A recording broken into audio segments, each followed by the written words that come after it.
Lito Official. Yun, pakisuportahan natin po mga ka-business. Opo. Meron na pong sariling YouTube channel si Kuya Vera, si Kuya Lito at saka si Ate Vera. Thank you po. Ano lang po, unahin nyo, Vera and Lito, no? Vera ang nauna. Baka minsan kasi Lito, una, Lito and Vera. Opo. Una po si Ate Vera kasi mas malaki siya. So yun na mga kabisnes, salamat po ha, supportahan natin sila. Thank you so much. Thank you po. Hello po mga kabisnes, Vera and Lito official dito. Yan. Official na po sila mga kabisnes. Apo. Na sila Thank ay you po. isa na excuse me po, isa ng vlogger. Thank you po. Sa langaran ng larangan ng YouTube channel. Thank you po. Ate Kuya. Please subscribe, like, and share. Yun o. Salamat. Naimbag alda tayo amin mga kabisnes. Kamusta po kayong lahat? Sana po nasa mabuti kayong kalagayan mga kabisnes namin minamahal. Saan man panig yung mundo naroroon. So yun no. Sana po mag-iingat kayo lagi mga kabisnes namin minamahal dahil maulan-ulan na po ngayon. Sa mga nagdo-drive po, mag-iingat po, ingat-ingat po. Para po hindi madulas sa kalsada. So, yun po mga kabisnes. For today's video ay maghuhugas po muna ako bago po magsimulang magluto. Lilinisin lang po natin ang ating lababo para pag nagluto naman po tayo mga kabisnes ay hindi na po masakit sa mata. Mas maganda po kasing magluto or magkilos sa kusina natin kung maayos na po ang ating kikilusan. So yun po mga kabisnes, hugas-hugas lang po muna tayo mga kabisnes para po matapos natin ang unang trabaho natin. Then after po nito ay magluluto na po tayo ng almusal. Nagluto lang po ako ng spam mga kabisnes at pritong saging. Okay na po yan mga kabisnes at di naman po sila maarte at mahanap ng ulam dito. So pagkatanghalian po mga kabisnes ay magluluto naman po tayo ng ginataang gulay mga kabisnes. Bumili lang po ako ng kalahating kilong karne at sasahugan po natin siya. Medyo inaano ko lang po, pinakuluan ko na po siya sa tubig. Then, iginigisa-gisa ko lang po ng kaunti sa sarili niyang mantika mga kabisnes. So, pagka medyo brown-brown na mga kabisnes ay magisa na rin po tayo ng luya, sibuyas at bawang. Medyo inuuna ko lang po yung luya para mauna pong lumabas yung pinaka-aroma niya mga kabisnes. Ngayon po ay magigisa po ako sa ating luto ngayon ng gata. Minsan po hindi na ako nagigisa, minsan nagigisa. So magigisa po ako ngayon kasi unang-una po ay pinatusta-tusta ko po muna yung ating pangsahog na karne. Pangalawa po ay maglalagay po tayo ng alamang. Alamang bagoong po mga kabisnes. Yun po ang ating pampapalasa sa ating gulay for today's video. So ayan mga kabisnes, habang nagigisa tayo ay gusto ko lang pong pasalamatan si Nanay Emmy Bayugo, Imelda Gomez, Animal Lovers, Ati Bernaline OFW Kuwait. Thank you po sa inyo lahat. Thank you po sa laging pag-comment nyo po sa aming mga vlogs at salamat din po sa mga suporta nyo. At syempre, dadagdag ko po si Miamor 2020, Nati Valdez. Thank you very much po sa inyo laging pagko-comment sa akin. Ito pong laging mga nababanggit ko mga kabisnes ay sila po yung pangunahing laging nagko-comment sa mga vlogs namin. So, maraming salamat po. At syempre, sa mga gusto rin pong ma-shoutout or mapasalamatan ay mag-comment lang po kayo mga kabisnes. At syempre, lagi ko pong nababasa ang inyong mga comment. So, balik po tayo sa ating niluluto mga kabisnes. Nailagay ko na rin po pala yung bawang at sibuyas. So, antay-antayin lang po natin. Nasa mahinang apoy lang ako mga kabisnes. At yun mga kabisnes, idadagdag ko lang po sila. Marie Chris Hernandez, Happy Clover, thank you po sa inyo, shout out po sa inyo. So yun mga kabisnes, naglagay na rin po ako ng alamang. Hindi na po ako maglalagay ng ibang pampalasa dyan mga kabisnes. Ito na po yung ilalagay nating pampalasa. So, naglagay lang po ako ng 3 kalahating kutsara. Hindi po yan maalat mga kabisnes kasi hinugasan ko rin po yan bago ilagay sa lagayan. At wala po tayong kamatis mga kabisnes na nabili at nalimutan po ng inyong lingkod ay ano na lang po, tomato paste na lang po yung nilagay ko. Meron pa po kasing tomato paste sa rep. Ayun na lang po yung binawasan ko at ginamit para po dito. Syempre, hindi po aalis po sa atin ang minsan ano po mga kabisnes, invento ng iba-ibang di ba po, ng iba-ibang sangkap kung ano yung wala sa niluluto mo. Hindi naman kailangan kung wala yung isang sangkap ay hindi ka na makakapagluto. Pwede ka naman pong gumamit ng iba. So ayan mga ka-business, kailangan lang po ang nagluluto ay marunong din or magaling din mag-twist kung wala yung ibang mga sangkap niya. So eto po, at nag-twist po tayo sa tomato paste kasi wala po tayong fresh na tomato. Marami rin pong gumagawa ng mga ganyan mga ka-business na ang mga magluluto or nagluluto ay nagtutwist din po sila. So, birabanat lang tayo mga ka-business. Gigisa-gisa lang po natin at mekos-mekos lang po. At yun, magpapasalamat din po ako kay Ma'am Rita Gibson. Thank you very much din po sa laging suporta at laging pagko-comment nyo mga ka-business.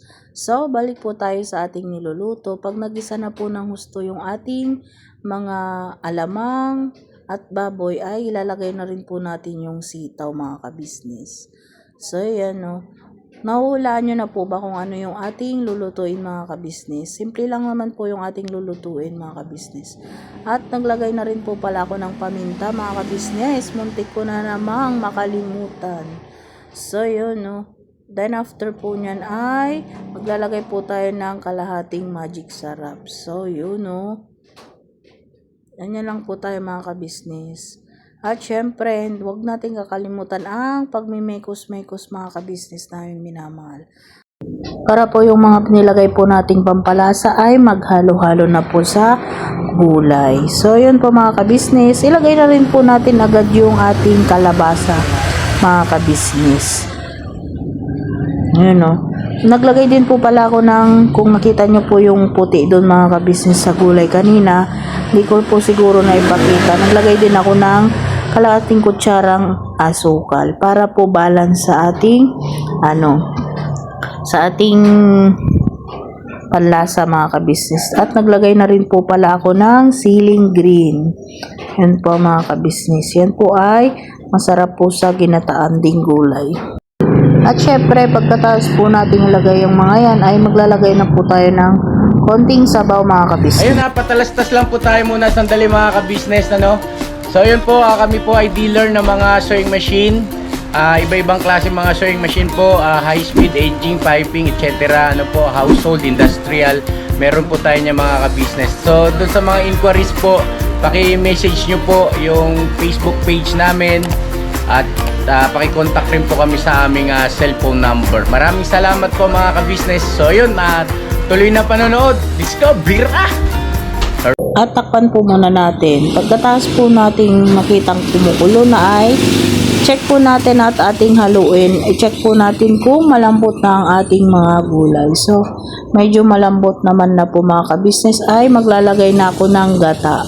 Wala na po akong nabiling mga ka-business, yung fresh na gata. So, ang ginamit na lang po natin ay Coco Mama. Masarap din naman po ito mga ka-business. Naglagay po pala ako ng 3 gata dito mga ka-business para naman po ma-creamy ang ating ulam for today's video. Masarap po kasi ang ginataan mga ka-business kung sagana po sa gata. Pero dito po kasi sa luwas ay napakamahal po ng ating gata. Maganda po sana sa probinsya sa mga may tanim po na panggata or nyog. So yun mga ka-business. So yun mga ka-business, check din po natin ang ating gulay kung okay na. At syempre, hindi po mawawala ang tikiman portion ni Vera. Para po, pagka may kulang pa po ay may i-adjust. Pero okay naman na, sabi ni Vera. Konti na lang to mga ka-business at maluluto na. So, ito lang po ang ating luto for today's video mga ka-business. Sana po mayroon kayong natutunan kahit papano, kahit simpleng ulam lang po ang ating naluto for today's video.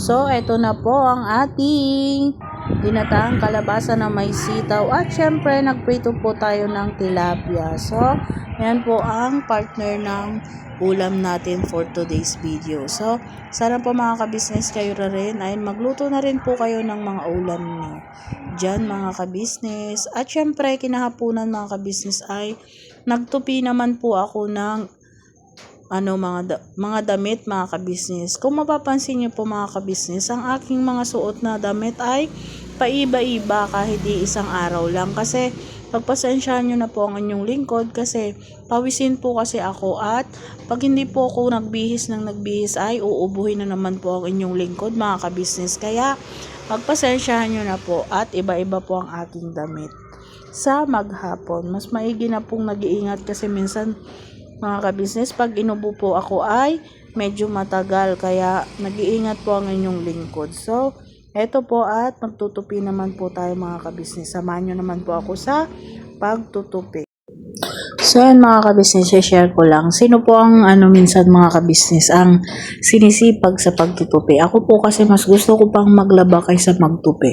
Pero syempre, no choice naman at tayo ang gagawa, syempre gagawin pa rin po natin mga kabisnes. Tignan nyo po mga kabisnes, napakahaba po pala ng aking nguso dyan. Hindi ko po namamalayan kasi busy at nakapokus po ako sa aking mga ginagawa. So, yun mga kabisnes, kukunin ko na rin po pala tong pagkakataon na to para po magpasalamat at maglambing sa inyo na tuloy po natin ang suporta, lalong-lalo na po sa Kabisnes Official, Kabisnes Family, Papa Dings TV, at syempre kay Mars, Mrs. KV Official. So, yun mga kabisnes, pasupport na rin po lahat ng mga kapatid naming kagwangs na may vlog na. At syempre kay Medyo Kagwang Official na congratulations, medyo na monetize ka na. At syempre mga kabisnes, sama na rin po natin Editor Darrell Official. So, yun mga kabisnes, maraming salamat po.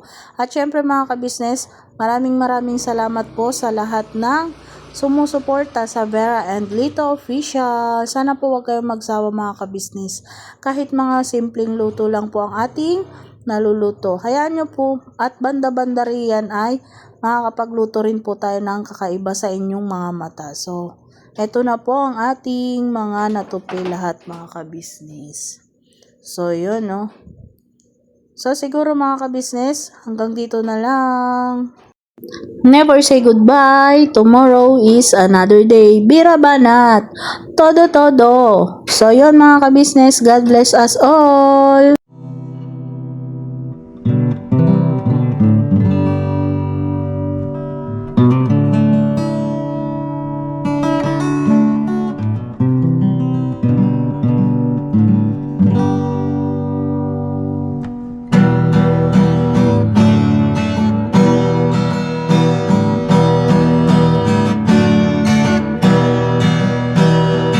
Tayong lahat ay magkakasama, tayong lahat ay laging masaya.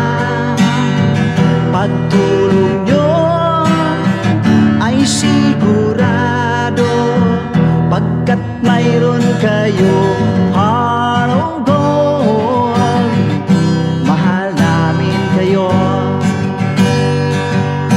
mahal namin kayo. Pinuno kang my heart of gold. Mahal namin kayo, mahal namin kayo. Minahal kayo ng mga tao kahit sang panig nitong mundo, pagkat mayroon kayong heart of gold. Mahal namin kayo, mahal namin kayo.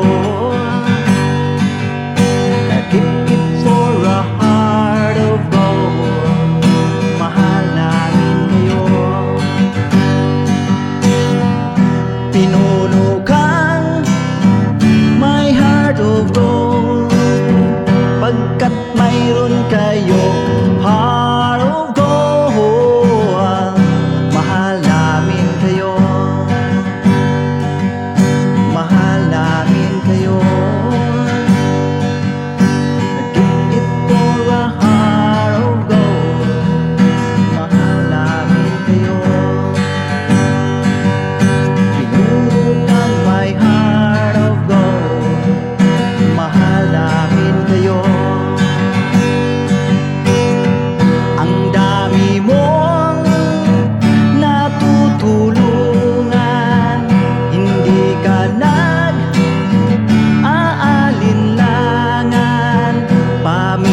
pamilya at pangkabuhayan.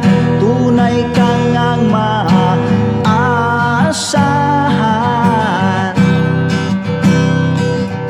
Mahal namin kayo, pinuno kang my heart of gold.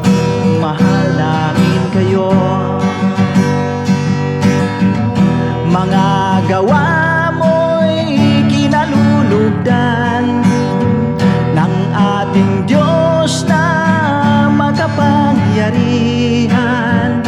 Pinuno kang my heart of gold. Mahal namin kayo, mahal namin kayo. Pinuno kang my heart of gold. Mahal namin kayo, minahal kayo ng mga tao kahit sang panig nitong mundo, pagkat mayroon kayong heart of gold. Mahal namin kayo, mahal namin kayo. I keep it for a heart of gold. Mahal namin kayo, pinuno kang my heart of gold. Dinadhana ka kay Marigold, pagkat mayroon kayong heart of gold. Mahal namin kayo, mahal namin kayo.